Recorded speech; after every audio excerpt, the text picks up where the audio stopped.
Hey guys, what's up? Alex Scott here with Consordini.com. Got another quick tutorial for you guys today.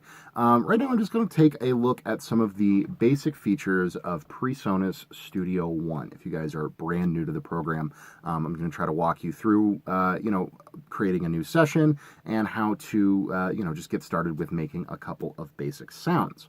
So, now, again, this is not like a completely comprehensive, in-depth thing. This is a really heavy-duty, involved, big, amazing DAW that can do a ton of stuff.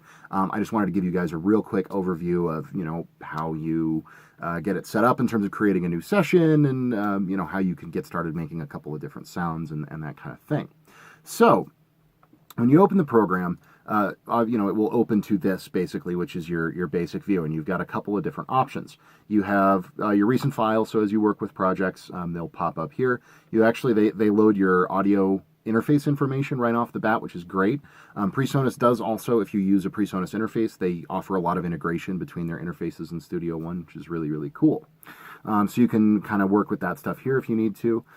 You also have this artist profile, which I think is neat, where you can set, my studio is called Hyphonic, which is why it says that. But you can put in your artist name and it'll automatically add your picture and your artist information to MP3s that you export, which is kind of handy. And then you can also tie it to a SoundCloud account. You can actually upload and manage SoundCloud right from within Studio One. Then over here you have some demo tutorial news feed type stuff from Presonus, which there's some great tips and tricks that come up in there from time to time. But really, we care about these three options right here. New song, new project, or open an existing document. New song is a new song, as you'd expect. One of my favorite features about Studio One, it's a little bit more technical, but it's this project feature, which is really a mastering suite.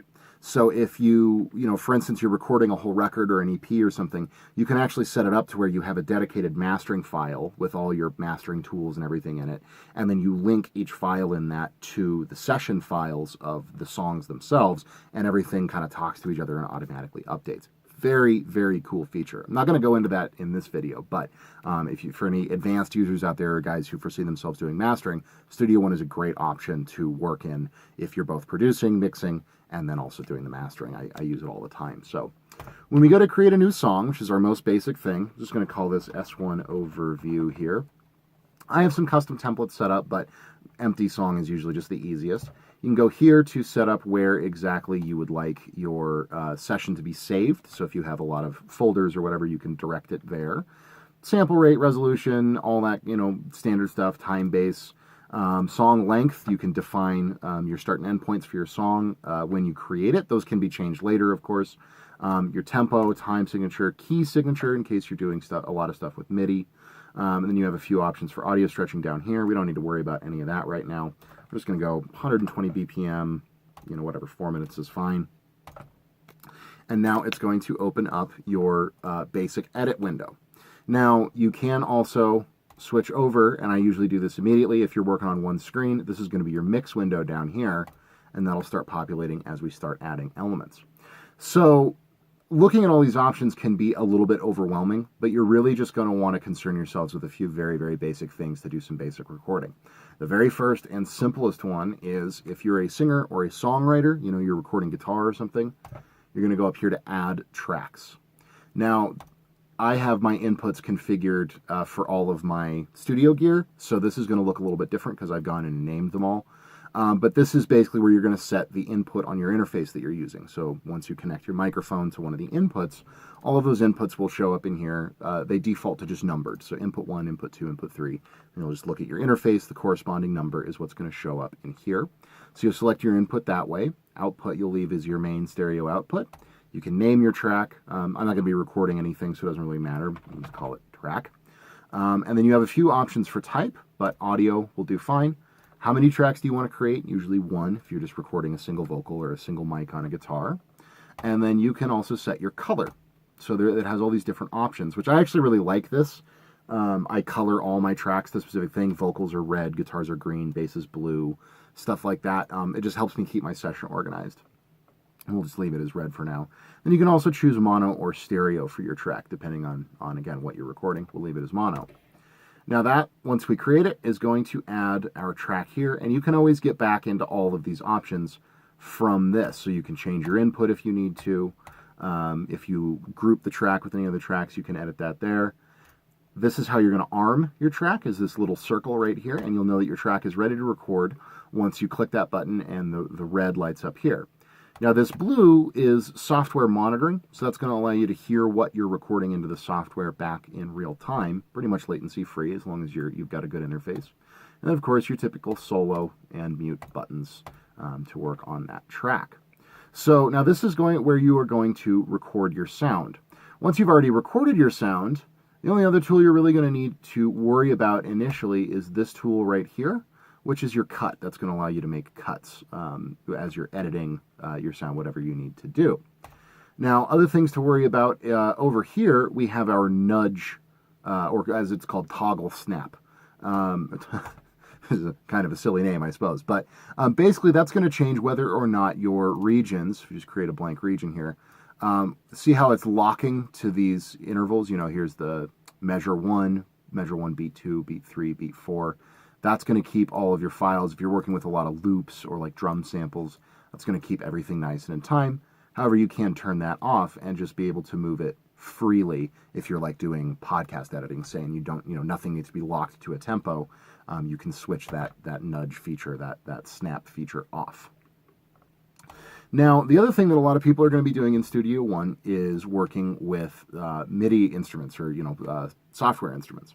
And it actually comes with some really, really fantastic software instruments, particularly this one here that you'll find in this little browser here called Presonus. And Presonus is just your great all-around instrument solution. So we've got everything from bass sounds, so vintage basses, modern basses, 6-string bass, all this kind of stuff, bass guitars, that is. Got a lot of brass options, flugelhorn, French horn, trumpet, trombone, electric pianos like Rhodes and Whirlies and stuff, and then organs like the Hammond B3, some different guitar sounds, some different, like accordion, clavinet, some different keyboard sounds in here, more specialized organ stuff, some percussion stuff, and these are all just really good usable sounds. So we can go into any one of these. I particularly like this cello full here, and I've got a MIDI controller, as you can see over here, my complete control.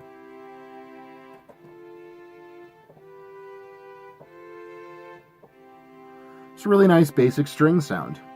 And Presonus is a synthesizer, so you can see there's a lot of synthesizer stuff going on. But this is really just something, when you're starting, you're not going to worry about any of these knobs. You really don't need to. You're going to be able to just basically load up the sound and start creating right away.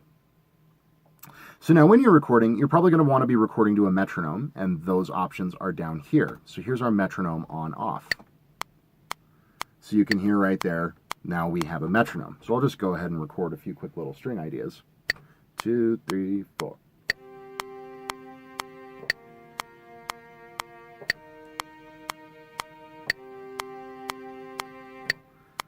Very simple little thing. But obviously, I wasn't perfectly in time, so we might want to quantize that just a little bit. So if we double click on this, we can go in and we can actually start editing the notes that we played and the timing of the notes that we played. But instead of sitting here and dragging all these by hand, what we can do is just go in here, hit Control-A on a Windows PC or Command-A on a Mac. It's going to select all your notes, and then just hit the letter Q. And that's going to quantize. Now, it missed a couple of them, made them a little bit early, so we'll have to go in and adjust those by hand. But again, you've got a fabulous reference for all of your timing stuff here. These are all 16th note little fractions, so when you're, working with rhythm and stuff like that, you've got a very clear grid. And that's going to lock all of your playing in when you're working with these MIDI instruments.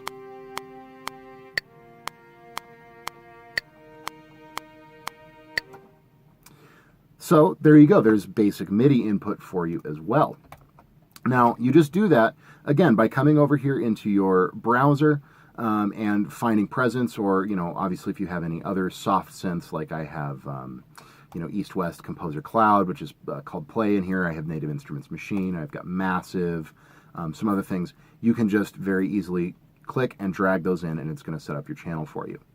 Now, Presence is my favorite thing that Studio One comes with, but it also does come with Sample One, which is a fabulous for doing any kind of sampling. And then it also comes with Impact, which is their drum sampler, and it's got a lot of different kits in here that you can use. And that's also can be triggered by any, if you've got a MIDI controller with drum pads on it, or a separate dedicated drum controller, that will work with anything like that with no setup or very minimal setup. So yeah, that is just a very quick general overview on how to get started in Studio One. The features in this software, though, are absolutely amazing in terms of what it can do. Some of the really cool advanced features, it does have Melodyne integrated into it as a part of the software, which is very, very cool. So if you have an audio region that you need to do any kind of tuning with, you can definitely go in there and, Melodyne opens as an integrated part of Studio One as opposed to a plugin or a separate window. It all works within the software. So that's really, really handy. Of course, it can do lots of other time stretching stuff and, strip silence, and then all the way into lots of very technical editing stuff, sync stuff. I'm not going to go into any of that right now because that's all very involved. But the last thing I'll show you is when it comes time to mix down, where you're going to find all of your plugins, which is here in the mix window. So you're going to click on that mix, and it's going to open up your channel faders to control your volume, right? But then you're also going to be able to go over here to these buttons, which are going to change your view a little bit. And you want to click this kind of up and down one right here.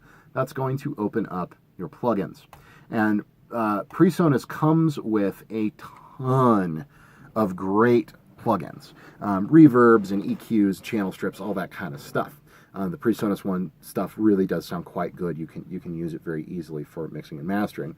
But one thing I really love is the ability to sort based on the type of plugin, as opposed to just having a giant list or a list by vendor or whatever, list by manufacturer. You have, I've got all my dynamics and compression plugins in the dynamics folder. I have all my delay plugins in the delay folder. I have tuners and analysis stuff in the analysis folder.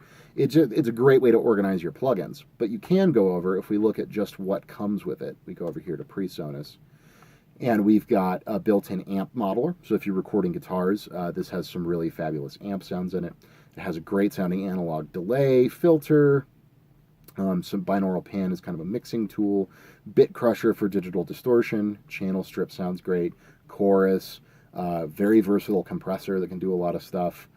Just a lot of really great basic plugins that are going to get you guys creating great sounding music pretty much right off the bat.